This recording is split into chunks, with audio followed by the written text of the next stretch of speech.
नमस्कार, स्वागत है आपका। आपके साथ मैं हूं गीतांजलि। करौली में चैत्र नवरात्र के पहले दिन हिंदू संगठनों की ओर से निकाली जा रही बाइक रैली पर पथराव के बाद अब तनाव की स्थिति बन गई है। दरअसल पथराव में 4 पुलिसकर्मियों समेत 42 लोग घायल हुए हैं। ये 4 तस्वीरें हम आपको दिखाते हैं। पहली तस्वीर में जरा आप देखिए कि किस तरह से करौली में हिंसा भड़की है और वहीं इसके बाद शहर में कर्फ्यू लगाया गया। पथराव कर रहे लोगों ने दुकानों में ही आग लगा दी। इसके बाद शहर में पूरी तरह से तनाव का माहौल पैदा हो गया और तनाव की स्थिति को देखते हुए शहर में कर्फ्यू लगाया गया। आपको बता दें कि शहर को छावनी में तब्दील कर दिया गया है। आईजी, एडीजी, डीआईजी और एसपी समेत 600 से ज्यादा पुलिसकर्मी तैनात किए गए हैं। इसके बाद शांति व्यवस्था बनाए रखने की भी अपील की गई। हालांकि उपद्रव में शामिल करीब 30 लोगों को पुलिस ने डिटेन भी किया है। दूसरी तस्वीर में जरा आप देखिए कि कैसे कानून के बाद जो हिंसा जो हुई है उसके बाद अब कानून व्यवस्था शांति कायम रखने के लिए मीटिंग हुई है बाकायदा और इसकी पूरी घटना को लेकर सीएम गहलोत ने सख्त कदम भी उठाए हैं। काफी सख्त नजर आ रहे हैं।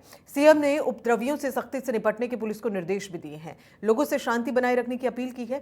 इसी के साथ ही कानून व्यवस्था बनाए रखने के लिए सहयोग की भी अपील लोगों से की है। आखिरी और अंतिम तस्वीर आप जरा देखिए। इसमें आप देख सकते हैं कि पूरी घटना पर किस तरह से सियासत भी हो गई है। बीजेपी प्रशासन पर हमलावर है और इस पूरे मामले में पुलिस को जिम्मेदार बताया जा रहा है। तो देखा आपने कि किस तरह से कानून व्यवस्था जो है वो चरमराती नजर आई और वहीं अब हिंसा को लेकर जिला प्रशासन ने बाकायदा मीटिंग की है और बैठक में इस बैठक की अगर हम बात करें तो इस पूरे मामले को लेकर जरा देखिए कि किस तरह की ओपिनियन इस पर आ रही है। डीजी पुलिस से बात भी करी है और पुलिस प्रशासन लगा हुआ वहाँ पर शांति स्थापित करने का अंदर, परंतु पब्लिक ही होती है। जब सभी वर्गों के लोग आगे आएंगे, आम जनता आगे आएगी, तब शांति स्थापित करने में सहयोग मिलता है और हम कामयाब होते हैं। मैं चाहूँगा कि पहला काम भी करें कि शांति स्थापित हो और पुनः माहौल सद्भावना का बने। और आगे भी फ्यूचर के अंदर मैं प्रदेशवासियों से अपील करना चाहूँगा कि हमारे प्रदेश की परंपरा रही है शांति की, सद्भावना की, उसको बिगड़ने नहीं दे।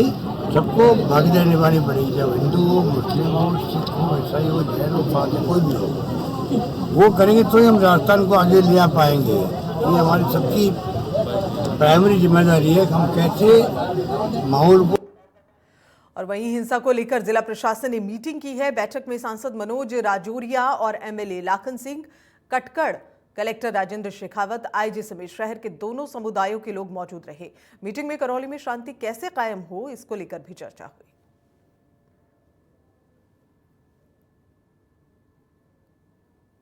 करौली का जो एक सामंजस्यपूर्ण वातावरण था उसको दूषित करने की कोशिश की गई। तो इसके संदर्भ में करीब 30-32 लोगों को चोटें लगी हैं, जो लिस्ट ली गई है पीएमओ के हिसाब से। इसके अलावा 30 के करीब लोगों को डिटेन किया गया है इसमें और सख्त से सख्त कार्रवाई की जाएगी। जो भी इसमें दोषी है किसी को बख्शा नहीं जाएगा और कर्फ्यू लगा दिया गया है जिसको स्ट्रिक्टली फॉलोअप कराते हुए स्ट्रिक्टली उसकी पालना करवाई जाएगी। इंटरनेट भी बंद कर दिया गया है। करौली हमेशा इस सौहार्द और प्रेम का प्रतीक रहा है। यहाँ सभी धर्म और सभी जातियों के लोग हमेशा प्रेम से मिलजुल के रहे। लेकिन जो आज की घटना हुई है, मैं सोचता हूँ कि हम सबके लिए दुर्भाग्यपूर्ण के साथ में बड़ी चिंताजनक भी है, क्योंकि जिस तरीके से घात लगाकर शांतिपूर्वक जो यात्रा जो प्रशासन से अनुमति लेके जो निकाली गई थी, उसके ऊपर सुनियोजित तरीके से पथराव किया गया, लाठियों से हमला किया गया। तुरंत पीएमओ से मैंने रिपोर्ट ली और अस्पताल की सारी व्यवस्थाओं का भी जायज़ा लिया। पीएमओ और उसकी टीम कंटिन्यू वहाँ लगी हुई थी। अभी 9 वहाँ पर एडमिट हैं, एक जयपुर रेफर किया गया है, बाकी करीब 20-25 लोग हैं जिनको प्राथमिक उपचार करके रवाना कर दिया। इसके अलावा जो कर्फ्यूग्रस्त एरिया है उसके लिए 3 जो एसडीएम्स हैं, टोडा भीम, मंडरायल और सपोटरा, तीनों एसडीएम्स को लगाया अलग अलग, जो इसको करौली एसडीएम है इसकी मदद करेंगे। उठाया गया करीब 2.5 दर्जन लोगों को अभी तक राउंड अप किया जा चुका है। जगह जगह गश्त लगाई गई है, मोबाइल गश्त भी लगाई गई है और आइडेंटिटी किए जा रहे हैं कि कौन कौन लोग इस घटना में और लिप्त हैं, उनको भी जल्दी राउंड अप किया जाएगा। साथ ही कर्फ्यू की पालना सख्ती से हो इसकी बाबत निर्देशित किया जा रहा है।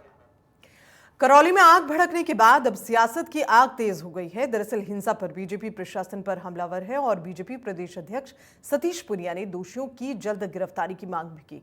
बीजेपी राज्यसभा सांसद किरोड़ी लाल मीणा ने पुलिस को इसका जिम्मेदार बताया। उन्होंने कहा कि सब कुछ पुलिस की मौजूदगी में हुआ। एक धर्म विशेष के लोगों ने हमला किया। और वहीं सतीश पुनिया ने बताया जल्द ही भाजपा का एक दल घटना की जानकारी भी लेने के लिए मौके पर जाएगा। करौली की आज की घटना एक बार फिर से राजस्थान की कानून व्यवस्था को शर्मसार करती है, उस पर सवाल खड़े करती है। नव संवत्सर पर बाइक रैली के ऊपर जिस तरीके से पूर्व नियोजित हमला हुआ और उसमें कई लोगों को घायल होना पड़ा, आगजनी हुई, पथराव हुआ, ऐसा लगता है कि इतनी देर तक अपराधियों को पकड़ में नहीं आना ये कांग्रेस पार्टी के सीधे सीधे अपराधियों को संरक्षण और उसकी तुष्टीकरण की परिणाम है। मैंने पुलिस महानिदेशक से बात की है और उनको कहा है कि यदि इकबाल बचा हो तो अपराधियों को तुरंत गिरफ्तार करें और ऐसी कार्रवाई करें कि भविष्य में इस तरह की घटनाएं नहीं हो। धर्म विशेष के लोगों ने पत्थर फेंकने के साथ साथ अनेकों दुकानों और मकानों में और वाहनों में आग लगा दी, पुलिस की उपस्थिति में लगा डाली। ये और भी गंभीर सोच का विषय है। इसलिए मेरी मांग है कि सरकार उसको तुरंत नियंत्रण में करे और जो घायल हो गए उनका प्रायोरिटी से उपचार कराए। जिनको रेफर किया है उनके विशेष इलाज की व्यवस्था सरकार करे और इस ढंग के हमले की पुनरावृत्ति राजस्थान में कहीं पर भी नहीं हो, ऐसी व्यवस्था सरकार को करनी चाहिए, वरना इसके गंभीर परिणाम हो सकते हैं। करौली की आज और वहीं बाड़मेर में एक कार्यक्रम में जाने के दौरान सीएम गहलोत ने रास्ते में रुककर स्थानीय लोगों और बच्चों से मुलाकात की, उनसे बातचीत की। इस दौरान बच्चों का प्यार और उत्साह देखकर सीएम गहलोत बेहद ही खुश हुए। ये तस्वीरें आप देख रहे हैं इस वक्त, उत्साह बच्चों का देखिए। मुख्यमंत्री को देखते ही सभी बच्चे खुशी से इस वक्त खुशी जाहिर करते आप देख सकते हैं। और बच्चे कोशिश कर रहे थे कि वो सीएम गहलोत के पास जाएं, उनसे हाथ मिलाएं, उनसे बात करें। और सीएम गहलोत भी इस ऐसे माहौल को देखकर काफी खुश नजर आए और उन्होंने बच्चों के सर पर हाथ रखकर उन्हें आशीर्वाद भी दिया, उनसे बातचीत की। ये तस्वीरें इस वक्त आप देख रहे हैं।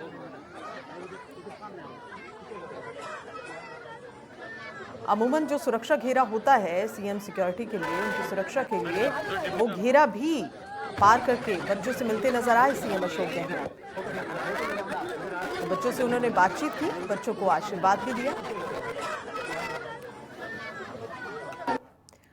और बाड़मेर दौरे के दौरान रिफाइनरी एरिया यूनियन नेटवर्क प्रतिनिधि मंडल ने सीएम गहलोत से मुलाकात की। इस दौरान प्रतिनिधि मंडल ने स्थानीय लोगों को रोजगार और कंपनी की मनमानी पर रोक की मांग की है। साथ ही पहले हुए धरने प्रदर्शन पर समझौते की शर्तों को लागू करवाने की भी मांग की।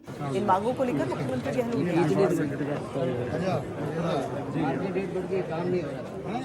तो सीएम अशोक गहलोत ने मुलाकात की। रिफाइनरी एरिया यूनियन नेटवर्क का प्रतिनिधि मंडल जिनसे मुलाकात की मुख्यमंत्री ने। और इस वक्त आप तस्वीरें भी देख रहे हैं कि पूरा ये प्रतिनिधि मंडल जो है मुलाकात करने मुख्यमंत्री से पहुंचा और मुख्यमंत्री भी उनसे बातचीत करते और उन्हें आश्वासन देते नजर आए।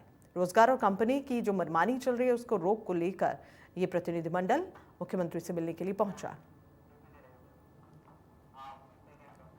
चैत्र माह के शुक्ल पक्ष की दूज के मौके पर जैसलमेर में बाबा रामदेव की समाधि के दर्शन करने के लिए भक्त पहुंच रहे हैं। देश के अलग अलग स्थानों से हजारों की तादाद में श्रद्धालु रामदेवरा पहुंचे और दर्शन किए। दर्शन करने के लिए समाधि स्थल के आगे लगी लंबी लंबी कतारें देखने को मिल रही हैं। भक्तों की इतनी लंबी कतार को देखते हुए समाधि समिति और पुलिस प्रशासन की तरफ से सुरक्षा के कड़े इंतजाम किए गए।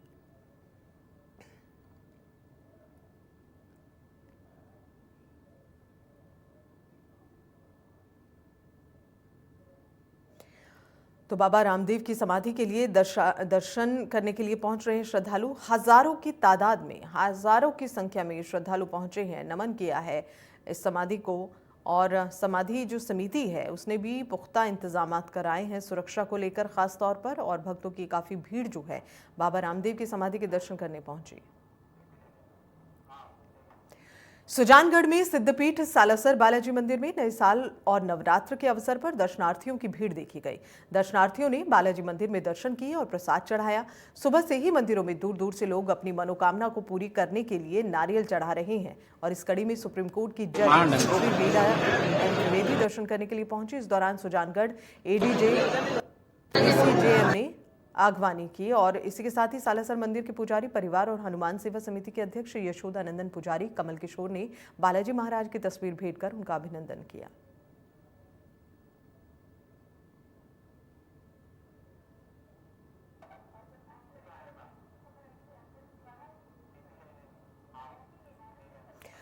और भरतपुर संभाग मुख्यालय के सबसे बड़े विश्वप्रिय शास्त्री पार्क में रौनक देखने को मिली है। विश्वप्रिय शास्त्री पार्क में म्यूजिक सिस्टम, रंगीन फव्वारे की शुरुआत हुई है। इस नज़ारे को देखने के लिए शहर भर से लोग विश्वप्रिय शास्त्री पार्क पहुंच रहे हैं। आपको बता दें, विश्वप्रिय शास्त्री पार्क में यूआईटी ने इस प्लॉट को लगवाया है। म्यूजिक बजने के साथ ही फव्वारे ऊपर नीचे रंगीन लाइटों के साथ नजर आ रहे हैं।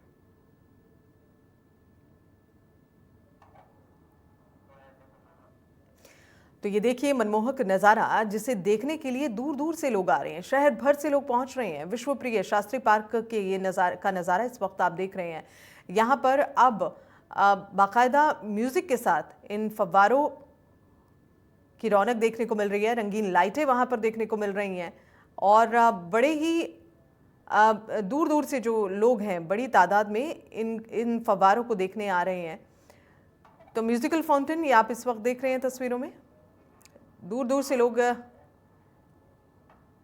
इसको देखने के लिए पहुंच रहे हैं। बात करते हैं दौसा की। डॉक्टर अर्चना सुसाइड केस की आरोपी बालिया जोशी पर इनाम घोषित कर दिया गया है। दौसा एसपी ने 5000 का इनाम घोषित किया है। गिरफ्तारी में मदद कराने सही सूचना देने वालों को इनाम मिलेगा। करीब 21 पुलिस अधिकारी बालिया की तलाश कर रहे हैं। तो सही सूचना देने वाले को इनाम की घोषणा भी की है। ये कहा गया है कि सही जो सूचना देगा उसे 5000 का इनाम भी दिया जाएगा। आरोपी बालिया जोशी, जिस पर इनाम घोषित कर दिया गया है। डॉक्टर अर्चना सुसाइड मामले में ताज़ा अपडेट आपको बता रहे हैं। आरोपी बालिया जोशी, जिस पर 5000 का इनाम घोषित कर दिया गया है। दौसा एसपी ने 5000 का इनाम घोषित किया है और करीब 21 पुलिस अधिकारी जो हैं वो बालिया की तलाश में इस वक्त जुटे हुए हैं। सही सूचना अगर कोई व्यक्ति देता है तो फिर उसे 5000 का इनाम भी दिया जाएगा। तो आरोपी बालिया जोशी, जिस पर सीधा सीधा जो आरोप हैं कई लग रहे हैं इस पूरे मामले को लेकर, कहा जा रहा है कि इसी ने आत्महत्या के लिए उकसाया है और काफ़ी हद तक ये जिम्मेदार है।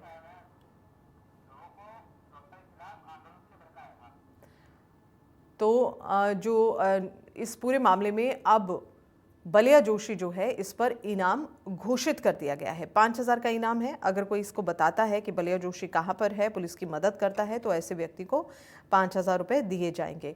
तो आरोपी को पकड़ने के लिए, उसकी धरपकड़ के लिए 21 ऐसे पुलिस अधिकारी हैं जो इस वक्त लगे हुए हैं धरपकड़ में और कोशिश है कि जल्द से जल्द इसकी गिरफ्तारी हो, बालिया की गिरफ्तारी हो।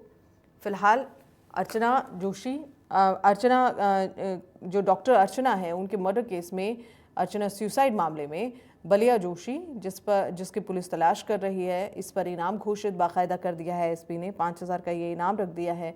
आरोपी बालिया जोशी पर 5000 का इनाम रखा गया है। अगर कोई इसकी खबर देता है पुलिस को तो फिर उसे 5000 रुपये दिए जाएंगे। ये घोषणा कर दी गई है। करीब 21 अधिकारी जो हैं बालिया की तलाश भी कर रहे हैं। ऐसे में अब उम्मीद यही जताई जा रही है कि बालिया की गिरफ्तारी जल्द ही होगी।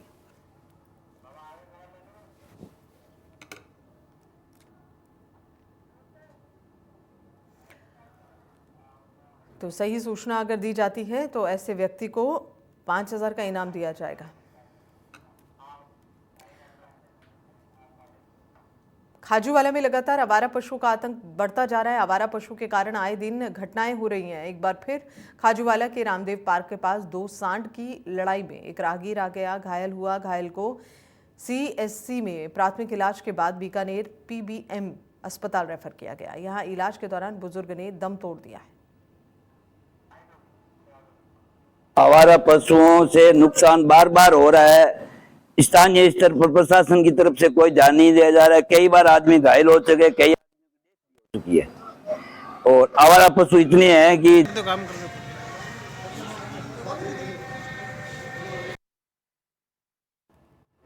अलवर में आज सुबह इंडियन मेडिकल एसोसिएशन ने नशा मुक्ति जागरूकता के लिए साइकिल रैली का आयोजन किया। इस रैली के माध्यम से युवाओं को नशे से दूर होकर स्वास्थ्य के लिए अच्छी चीजों को अपनाने के लिए जागरूक किया गया। रैली नगली चौराहा से होते हुए मन्नी का बड़ पुलिस कंट्रोल रूम समेत कई जगहों से निकलते हुए वापस नगली चौराहे पर पहुंची। इस मौके पर अलवर के IMA शाखा के अध्यक्ष डॉक्टर विजयपाल सिंह ने युवाओं को नशा छोड़ने के लिए भी प्रेरित किया। कार्यक्रम में हरे रामा हरे कृष्णा के भजन गाए गए, जिससे माहौल भक्तिमय हो गया।